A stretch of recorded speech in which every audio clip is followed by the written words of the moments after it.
আজ পটুয়াখালী 10 মিনার চরবরহান ইউনিয়নে শিশু সনদ নুরানি হাফিজিয়া মাদ্রাসার উদ্যোগে ঈদে মিলাদুন নবীর উপলক্ষে এক বিশাল দোয়া এবং মিলাতের আয়োজন করা হয়েছে। উক্ত দোয়া মাহফিলে মাদ্রাসার তলবে ইলমরা এবং শিক্ষক বিন্দু উপস্থিত ছিল।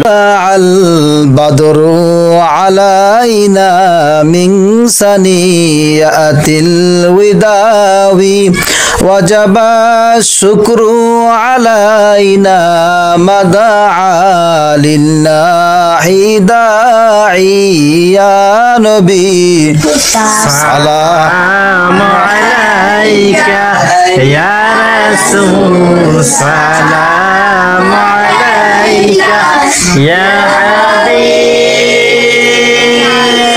সালামু আলাইকা সালাওয়াতুল্লাহ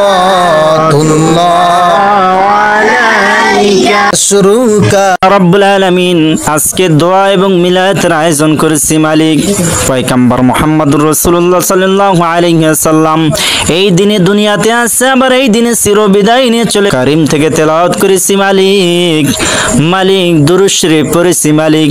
ইয়ার যত সওয়াব হয়েছে দীর্ঘ বৃদ্ধি করি আখিরে জবানার পয়গম্বর বিশ্বনবী জনাবে মুহাম্মদুর রাসূলুল্লাহ সাল্লাল্লাহু আলাইহি ওয়াসাল্লাম রওজা মুবারকের হাদিয়া পৌঁছাই দেন আল্লাহ ইয়া রব্বুল আলামিন। মালিক কয়েকদিন আগে বৈষম্য বিরোধী ছাত্র আন্দোলনের সময় অনেক ভাইরা চিরবিদায় নিয়ে অন্ধকার কবরে চলে গেছে মালিক। শহীদ হয়েছে, অনেক ভাইরা শহীদ হয়েছে, অনেক মার কোল খালি হয়েছে মালিক। দয়া মায়া করিয়া মালিক মা বাবাকে ধৈর্য ধরার মতন তৌফিক দান করিয়া দেন আল্লাহ।